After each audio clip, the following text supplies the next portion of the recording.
नमस्कार दोस्तों, ध्रुव the vision YouTube channel पर आप सभी का स्वागत है। मैं यश के सैनी। आइए हम सभी लोग देखते हैं आगामी दिसंबर को जो आपका सीटेट का पेपर होने वाला है, उसमें आज का जो सेशन होगा वो सीडीपी के होंगे। सीडीपी के क्वेश्चन कैसे आपसे पूछे जाएंगे यहाँ पे आप दिखाई पड़ रहा है। पहला क्वेश्चन है, अनेक स्थितियों में विकास के विभिन्न क्षेत्र मानवीय क्षमताओं की व्याख्या करने में परस्पर प्रतिच्छेद करते हैं।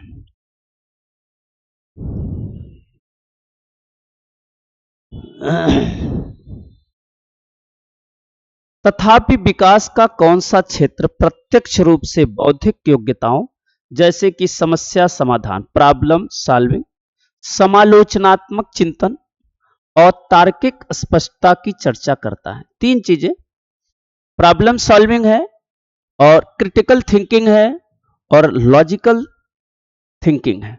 प्रॉब्लम सॉल्विंग, क्रिटिकल थिंकिंग और लॉजिकल रीजनिंग। सीटेट की डिमांड है कि बच्चों को जो क्वेश्चन पूछा जाएगा वो तार्किक प्रश्न वाले पूछे जाएंगे। तो यहां पे है शारीरिक, मोटर गत्यात्मक, सोशल सामाजिक, कॉग्निटिव संरचना संज्ञानात्मक। देखो, जो संज्ञानात्मक है इसमें बौद्धिक योग्यता समस्या समाधान भी करता है, समालोचना और तार्किक, तीनों चीजें इसे कॉग्निटिव में आता है। इसे कहते हैं मेंटल थिंकिंग। यह मेंटल थिंकिंग है, मानसिक एक प्रकार का चिंतन है। यह एक प्रकार का मानसिक चिंतन है जिसमें बालक क्या करता है, प्रॉब्लम सॉल्विंग भी करता है, समालोचना करता है और तार्किक रीजनिंग करता है। समालोचना का मतलब देखो क्या होता है, समालोचना, आलोचना और समीक्षा, ये तीन चीजें एक ही होती हैं। समालोचना, आलोचना और समीक्षा। इसमें बालक क्या करता है, हर चीज के दो पहलू सोचता है। एक तो उसका पॉजिटिव प्रोस्पेक्ट सोचता है, एक उसका निगेटिव प्रोस्पेक्ट करता है। पॉजिटिव प्रोस्पेक्ट में यह सोचता है कि इसको करने से यह होता है, दूसरी तरह यह सोचता है कि अगर हम ऐसा करेंगे तो यह भी हो जाएगा। That is known as the समालोचनात्मक चिंतन। अगर एक बालक चोरी करता है तो वो सोचेगा कि चोरी करने पर पकड़े जाएंगे तो जेल जाएंगे, हमें चोरी नहीं करना चाहिए। दूसरी तरफ उसकी नीड्स होगी, आवश्यकता होगी, किस कारण से वो चोरी कर रहा है। दोनों में जो थिंकिंग करता है, समालोचनात्मक चिंतन होता है, आलोचनात्मक होता है, और ये जहां आता है वो सही भी होता है। ये तीनों वर्ड सही होते हैं तो इसका आएगा कॉग्निटिव, संज्ञानात्मक। जरा हम लोग इस पे कुछ फैक्ट भी देखते हैं, यहां पे देखेंगे फैक्ट है उससे रिलेटेड। अनेक स्थितियों में विकास के विभिन्न क्षेत्र मानवीय क्षमताओं की व्याख्या करने में परस्पर प्रतिच्छेद करते हैं, तथापि विकास का संज्ञानात्मक क्षेत्र प्रत्यक्ष रूप से बौद्धिक योग्यताओं जैसे कि समस्या समाधान, समालोचनात्मक चिंतन, तार्किकता की स्पष्टता पर चर्चा करता है। संज्ञानात्मक विकास से तात्पर्य बालक की मानसिक क्षमता जैसे बुद्धि, चेतना, विचार तथा समस्या समाधान के विकास से होता है, जो शैशवावस्था से ही प्रारंभ होता है और यह एक सतत विकास प्रक्रिया है। तो जो पहला क्वेश्चन आपने देखा था उससे रिलेटेड कुछ आपके सामने फैक्ट है जिस पे आप विचार कर सकते हैं। क्वेश्चन नंबर अगला कह रहा है, विकास से किस ओर होता है? विकास हमेशा सिर से पैर की ओर होता है, सही बात है। जटिल से सरल होता है, गलत है। सरल से जटिल होता है। केंद्र से बाह्य से केंद्र होता है, गलत है। केंद्र से यहां पर यह होना चाहिए, यहां पर यह होना चाहिए। सामान्य से विशिष्ट होता है, विशिष्ट से सामान्य नहीं होता है। तो इसका जो ऑप्शन आएगा वो फर्स्ट ऑप्शन आएगा, हमेशा सिर से पैर की ओर होता है। इसके बारे में कुछ फैक्ट देखते हैं यहां पे। विकास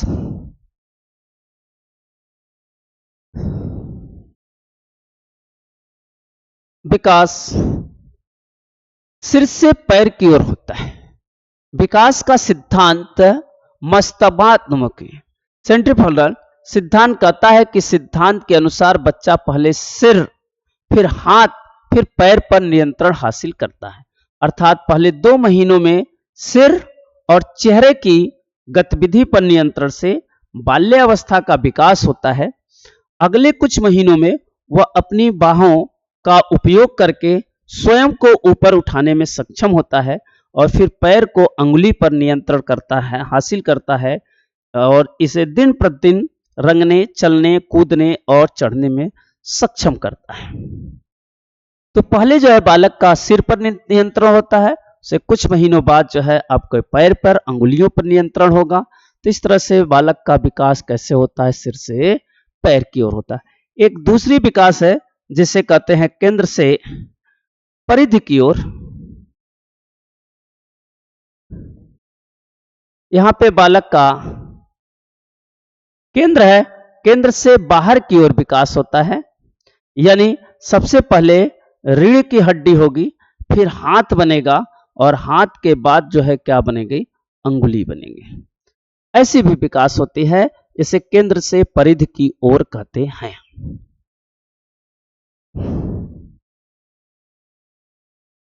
क्वेश्चन नंबर अगला करा है प्रारंभिक बाल्यावस्था के दौरान का प्राथमिक कारक है और सामाजिक कारण का द्वितीयक कारक है। कुल मिलाकर यह कहना है कि प्राथमिक सामाजिकरण किसे कहते हैं और द्वितीयक सामाजिकरण किसे कहते हैं।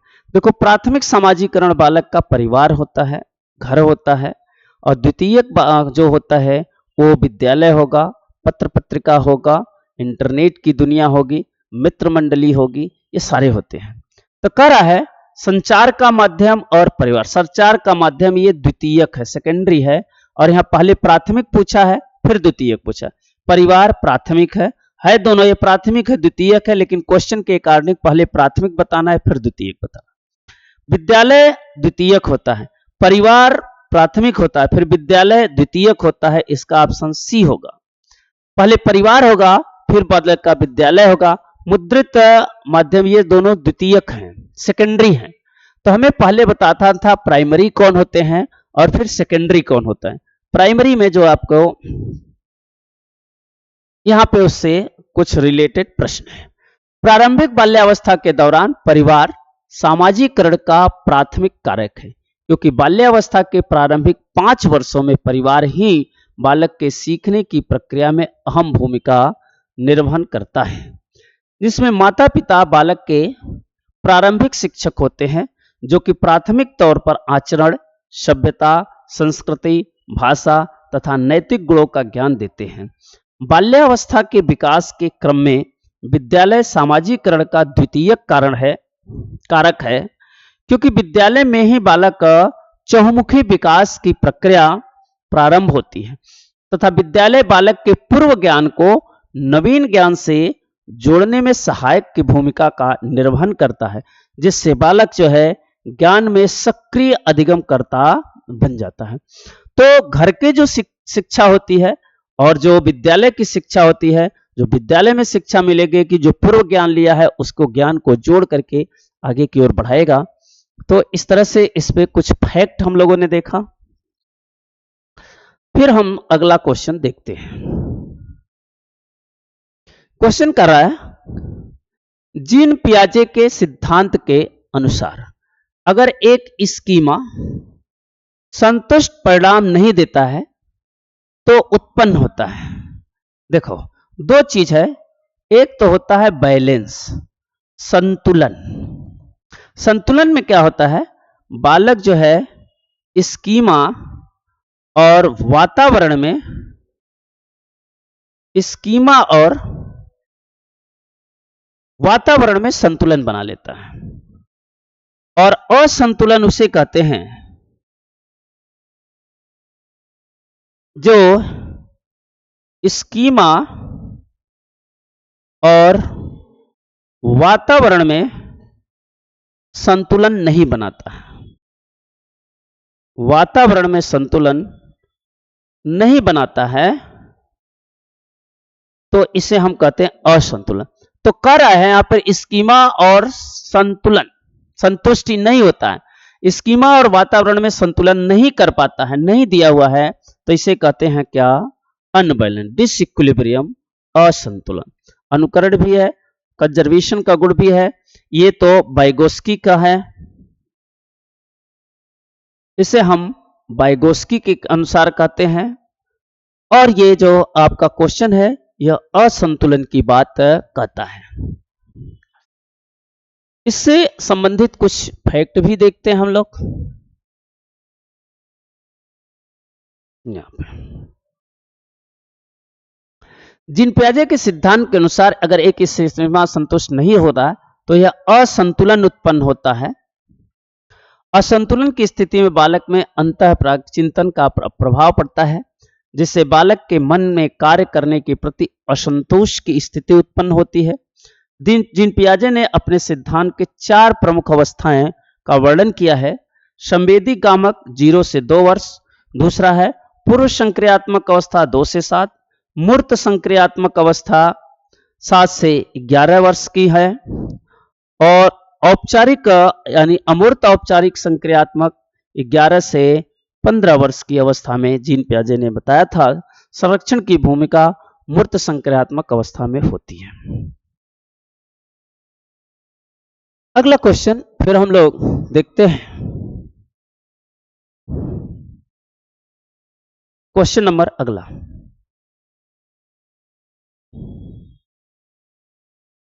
कह रहा है जीन पियाजे के संज्ञानात्मक विकास के सिद्धांत के अनुसार बच्चे किस अवस्था से वस्तु अस्थायित्व का गुण समझ जाते हैं?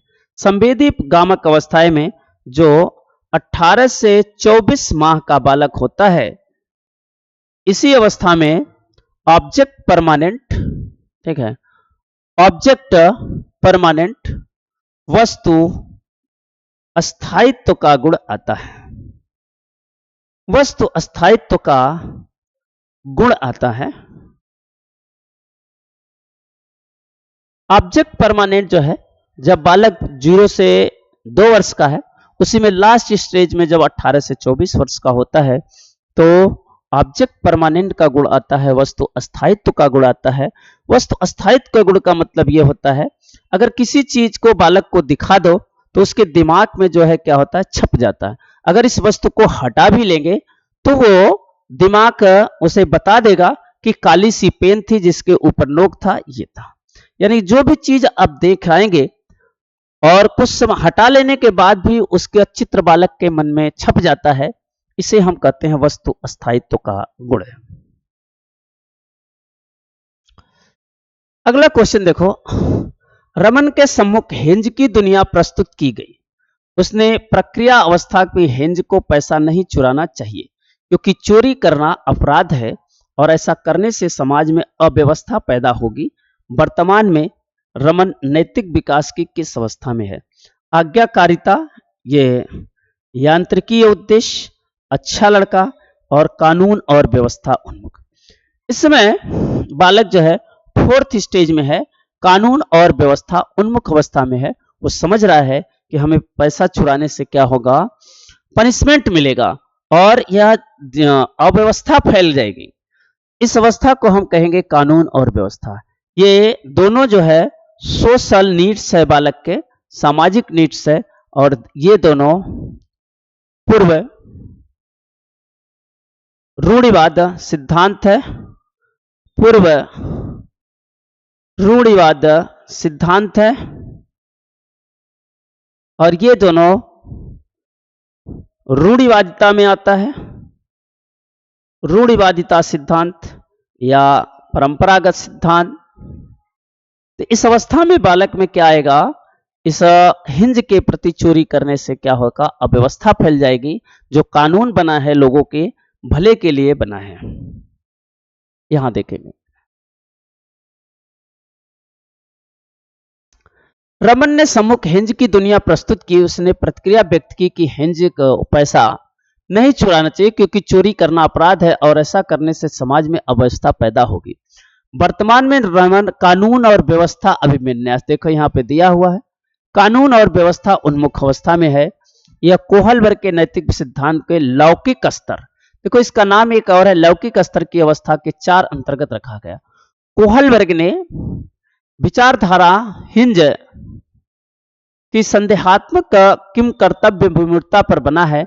कोहलबर्ग के नैतिक विकास के 3 स्तर हैं, पद सोपान है। स्तर है 10 वर्ष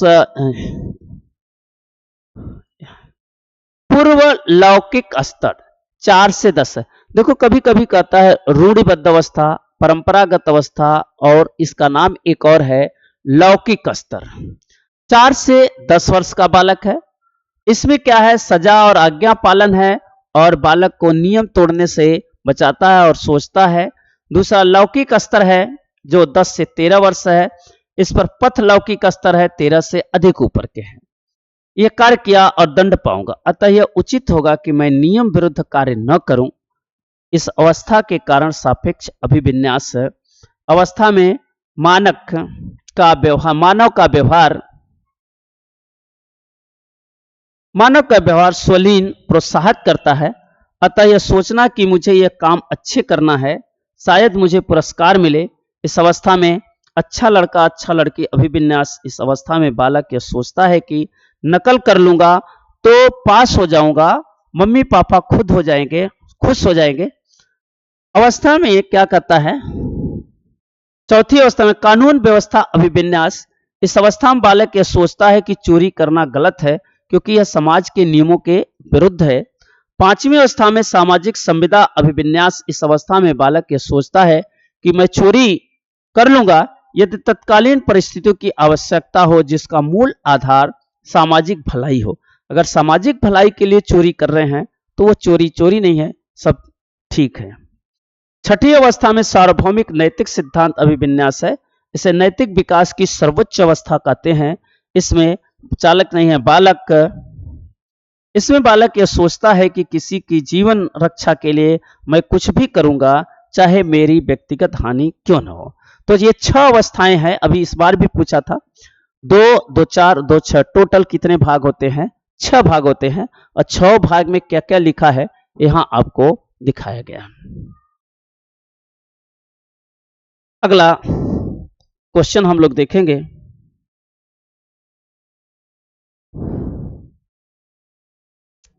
लेव वाइगोस्की के विचारों के अनुसार निम्न में से कौन सा कथन सही है। सामाजिक पृथक्करण, देखो जहां पर पृथक्करण आएगा ये गलत हो जाएगा। बच्चे दूसरों के सहयोग के जो बिना है ये गलत है। संकेत और मदद अधिगम की गति में अवरोध पैदा करना, ठीक है। सांस्कृतिक उपकरण अधिगम की प्रक्रिया में योगदान देना, कल्चरल टूल्स में योगदान देना। अवरोध करना जहां आएगा गलत होगा, बिना उसके सहायता से गलत होगा। पृथक्करण अलगकरण की बात गलत होगा, केवल 4th ऑप्शन सही होगा। तो इस क्वेश्चन का 4th ऑप्शन सही होगा। इससे रिलेटेड कुछ फैक्ट भी देखते हैं हम लोग। लेव वाइगोस्की के विचारों के अनुसार सांस्कृतिक को इनके सिद्धांत सामाजिक सांस्कृतिक सिद्धांत के रूप में जाना जाता है। इनके सिद्धांत का मुख्य आधार उत्तरोत्तर मानसिक विकास का अध्ययन है। उत्तरोत्तर मानसिक विकास का अध्ययन ही क्या कहलाता है, सांस्कृतिक विकास का सिद्धांत कहलाता है। तो अगला क्वेश्चन देखो, फिर आ गया लेव वाइगोस्की के अनुसार शिक्षण अधिगम की निम्न में से कौन सी विधि अधिगम को समुन्नत करती है। समुन्नत मतलब होता है आगे बढ़ाती है। निष्क्रिय अनुकरण, निष्क्रिय जहां आएगा गलत होगा। सहभागी कोऑपरेटिव जहां आएगा सहयोग के साथ सही होगा। जहां पर व्याख्यान की बात आएगा वो गलत हो जाएगा। उद्दीपन प्रक्रिया आएगा ये गलत हो जाएगा। एक ही होगा कोऑपरेटिव लर्निंग इन्होंने दिया हुआ है। लेव वाइगोस्की के अनुसार जो लर्निंग है ये क्या है, कोऑपरेटिव लर्निंग।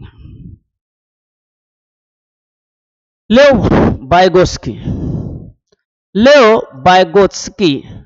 के अनुसार शिक्षण अधिगम में सहयोग अधिगम वह विधि है जो अधिगम को समुन्नत करती है। यह एक प्रकार की सहयोगी शिक्षा है, कोऑपरेटिव एजुकेशन, जिसमें छात्रों को जोड़ या छोटे समूहों में काम कराया जाता है ताकि अवधारणाओं पर चर्चा की जा सके तथा समस्याओं का समाधान खोजा जा सके।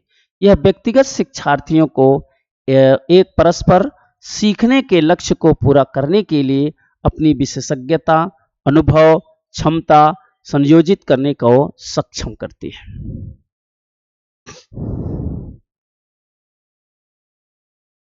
अगला सवाल, बाल केंद्रित शिक्षा की अनुशंसा करती है। मानकीकृत पाठ्यक्रम गलत हो जाएगा। पुरस्कार और दंड, पुरस्कार देना, दंड देना गलत हो जाएगा। व्यक्तिगत भिन्नताओं पर ध्यान देना, योग्यता के सत्तावादी, जहां पे सत्तावादी आएगा ये गलत हो जाएगा। केवल आपको सी बचेगा, इसका ऑप्शन आएगा सी। इससे भी आधारित कुछ हम लोग क्वेश्चन देखते हैं। इसका जो बाल केंद्रित शिक्षा पद्धति में शिक्षा का केंद्र बिंदु बालक यानी शिक्षार्थी होता है। बालक की रुचियों, प्रवृत्तियों तथा योग्यताओं को ध्यान में रखकर ही शिक्षण प्रदान किया जाता है। प्रत्येक बालक का अलग से व्यक्तिगत ध्यान दिया जाता है, अर्थात पिछड़े बालकों के लिए अलग पाठ्यक्रम तथा मंद बुद्धि बालकों के लिए व्यक्तिगत निरीक्षण करके दैनिक समस्याओं को दूर करने का प्रयास किया जाता है। अतः बाल केंद्रित शिक्षा व्यक्तिगत विभिन्नताओं पर ध्यान देने की अनुशंसा करती है और इसमें बालकों की समस्याओं को दूर करने के लिए निदानात्मक और उपचारात्मक परीक्षण किया जाता है। निदानात्मक में क्या है, बालक की कठिनाइयों का पता लगाते हैं, बालक की कठिनाइयों का पता लगाते हैं और उपचारात्मक के क्या करता है, कठिनाइयों को दूर करने का प्रयास करते हैं। कठिनाइयों को दूर करने का प्रयास करते हैं। तो जहां पर ये दोनों वर्ड होते हैं, निदानात्मक और उपचारात्मक, दोनों वर्ड क्या होते हैं, सही होते हैं, करेक्ट होते हैं। तो इससे रिलेटेड कुछ हम लोगों ने फैक्ट भी देखा। अगला क्वेश्चन फिर हम लोग चलते हैं।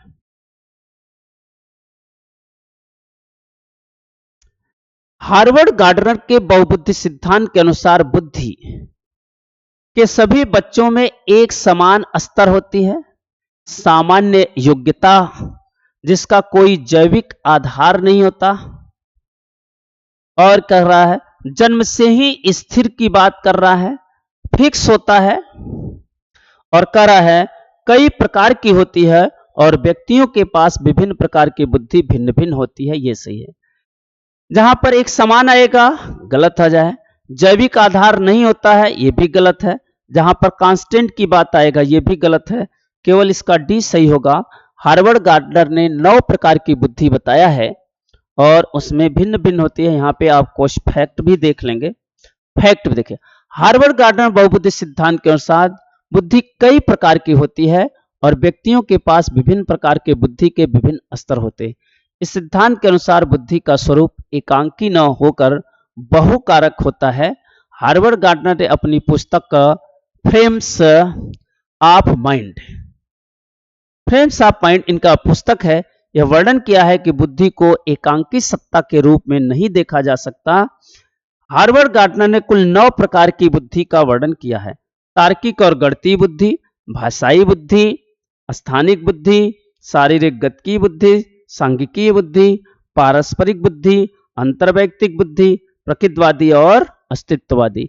यह 9 प्रकार की बुद्धि को हार्वर्ड गार्डनर ने बताया है। कहां बताया, उनकी जो बुक है, उनके बुक का नाम है फ्रेम्स ऑफ माइंड। इसी बुक में उन्होंने 9 प्रकार की बुद्धि का वर्णन किया हुआ है। अगला क्वेश्चन हम लोग फिर देखते हैं। यहां पे आया